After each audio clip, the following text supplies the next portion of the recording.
Oui. Bon, il ne faut pas que ce dure trop long. Voilà, bonjour Josette.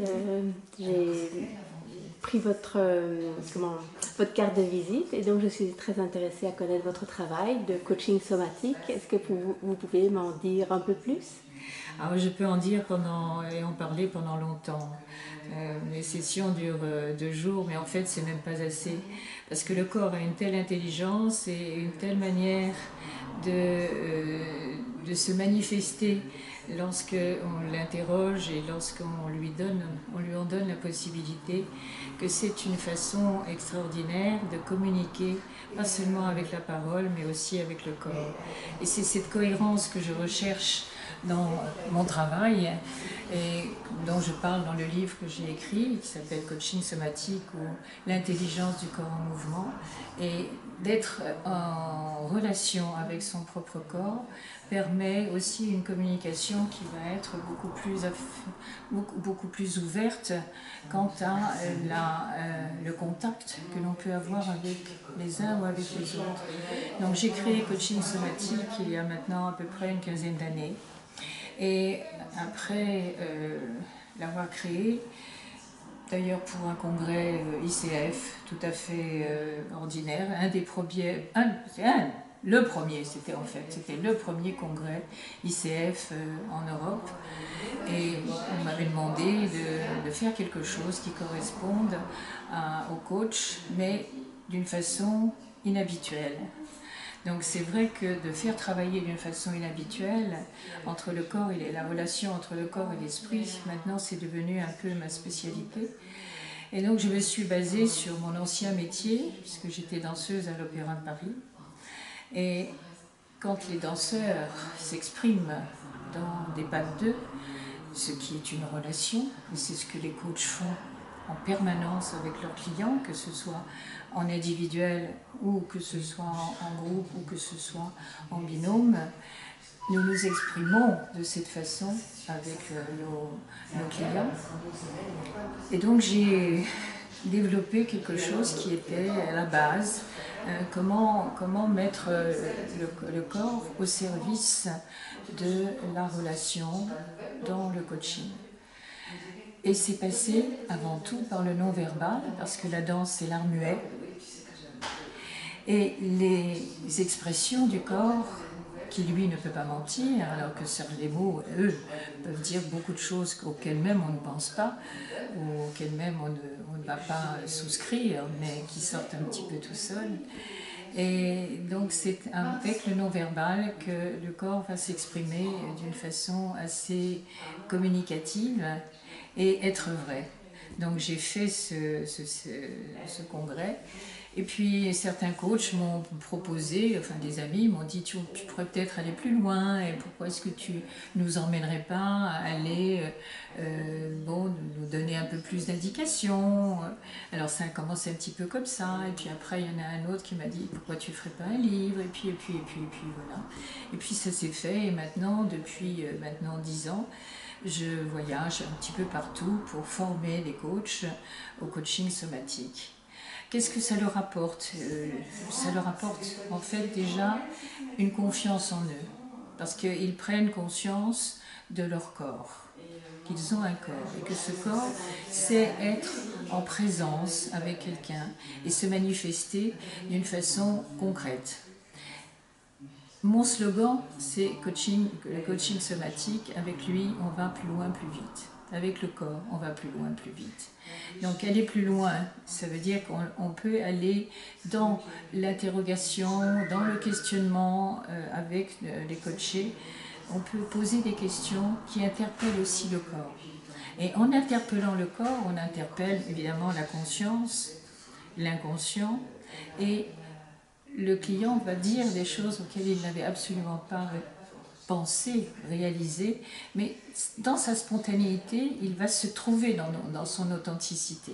Il va dire et se dire à lui-même, il va donner des informations que le coach va récupérer et qui lui permettront, aussi bien au coach qu'au coaché, d'avoir une résolution assez rapidement.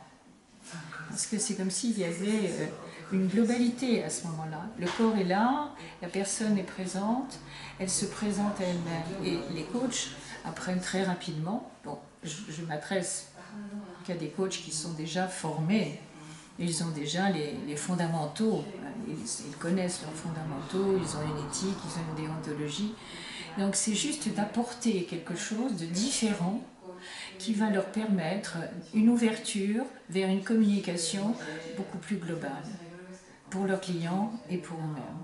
Bien sûr que ça va passer par eux-mêmes, ça va passer déjà par la connaissance de soi et de se dire que, c'est pas se dire, mais le sentir à l'intérieur de soi les effets que peut donner un mouvement, un geste, et que ce geste va prendre de la valeur. Et c'est une pensée qui fait du corps. Et c'est une pensée qui fait du corps et qui fait un mouvement. Donc on va plus loin. Est-ce qu'il est possible de changer en restant assis dans une chaise? Pour moi, c'est un non-sens. C'est pas possible. Si j'ai besoin de changer, il faut que je change de ma posture. Si j'ai là, je suis assise, et si je veux faire quelque chose, je vais devoir me lever. C'est déjà un changement. Mais c'est mon corps qui va m'y emmener. Mon esprit peut imaginer que je me lève. Mon esprit peut penser que je vais me lever et que je vais sortir de cette pièce, prendre ma voiture et aller je ne sais pas où. Et là, mon corps, il est resté là. Là, je mets le corps au service du mental. Totalement, globalement. Et ça va lui donner un accès direct à une résolution, à une solution et à une confiance en lui. Parce que si je prends la confiance en soi, par exemple, bon, c'est fait de quoi? C'est fait de la foi en soi-même, mais c'est fait aussi de l'assurance, avoir de l'assurance. Alors, est-ce qu'on a de l'assurance et après on développe la foi? Ou est-ce qu'on a de la foi et qu'on développe l'assurance? Mais si on n'a pas les deux, comment est-ce qu'on va se présenter? Quelle posture je vais avoir? Quel sens est-ce que je vais donner à ma vie de coach? Quel sens je vais donner au coaché qui me regarde? Qu'est-ce qu'il voit? Nous sommes des exemples, nous sommes des modèles. Les 11 compétences nous le montrent, nous donnent et nous montrent un guide de savoir comment communiquer avec nos clients. Mais tout ce qui va émaner de nous, tout ce que l'on va induire par rapport à nos clients, va se montrer aussi dans notre cohérence. Si le corps n'est pas là, comment est-ce qu'on peut avoir et prendre du corps, prendre de la force à l'intérieur de soi, prendre cette puissance à l'intérieur de soi? J'ai des chefs d'entreprise qui viennent me voir. Vous savez, je suis assise déjà depuis un petit moment, alors je suis devant la caméra, c'est bien, mais là, je commence à avoir envie de bouger. Non, mais ça fait rien. Mais juste parler et ne pas pouvoir utiliser mon corps, ça me dérange déjà. Bon, c'est juste une petite boutade. Oui, les chefs d'entreprise, beaucoup de chefs d'entreprise viennent me voir parce qu'ils ont envie de travailler sur leur posture. La posture, dans le mot posture, on peut y mettre beaucoup de choses, mais ça commence déjà par se présenter. Il n'y a pas simplement que s'habiller correctement, il y a aussi qu'est-ce que je mets, où je mets ce vêtement, sur quoi va reposer ce vêtement. C'est une sorte de prise de conscience. De prise de conscience aussi, mais c'est aussi donc mon corps, je vais l'habiller d'une certaine façon, mais en dessous, il est vivant, il existe. Et c'est pas parce que mon costume va coûter très très cher que je vais avoir plus de valeur.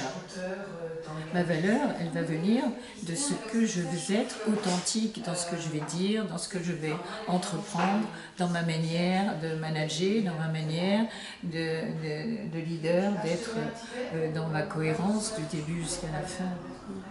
Et c'est le corps qui va l'exprimer. Donc tous les exercices sont conçus pour que la personne se réalise elle-même dans des gestes, dans ses mouvements, et qu'elle en prenne conscience.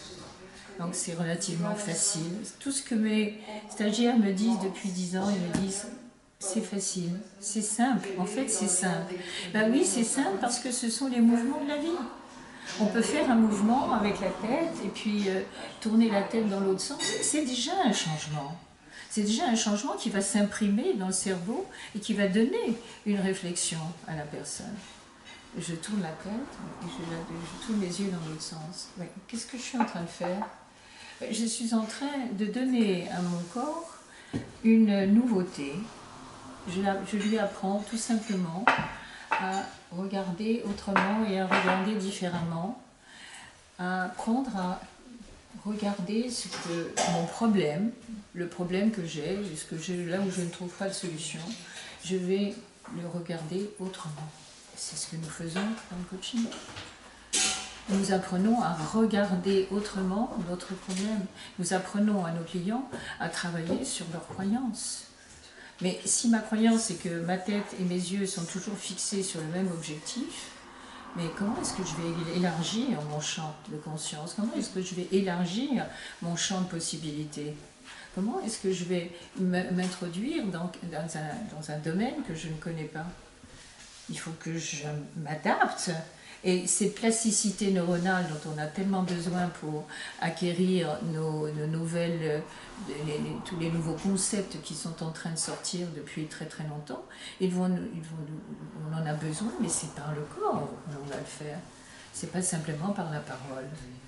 Donc voilà, coaching somatique, c'est pas un domaine où on ne parle pas, c'est un domaine où on va parler, mais après avoir fait parler le corps. Après avoir demandé au corps de s'exprimer à la hauteur de ses sensations, et le mouvement fédère les sens. Tous nos sens sont fédérés par les mouvements. Et ensuite, eh bien, il y aura un feedback qui pourra réunir ensemble le corps et l'esprit. Alors on ne peut s'aligner qu'à partir du moment où on a un corps et que ce corps il est bien aligné avec une tête bien posée sur l'ensemble du corps, et à ce moment-là on a un être qui peut être en sécurité et avoir confiance en lui. Et donc, merci. Parce qu'on va commencer une supervision quand même. Donc on va faire une démonstration. Voilà, on fera une démonstration tout à l'heure. Et vous êtes prête à vous préparer?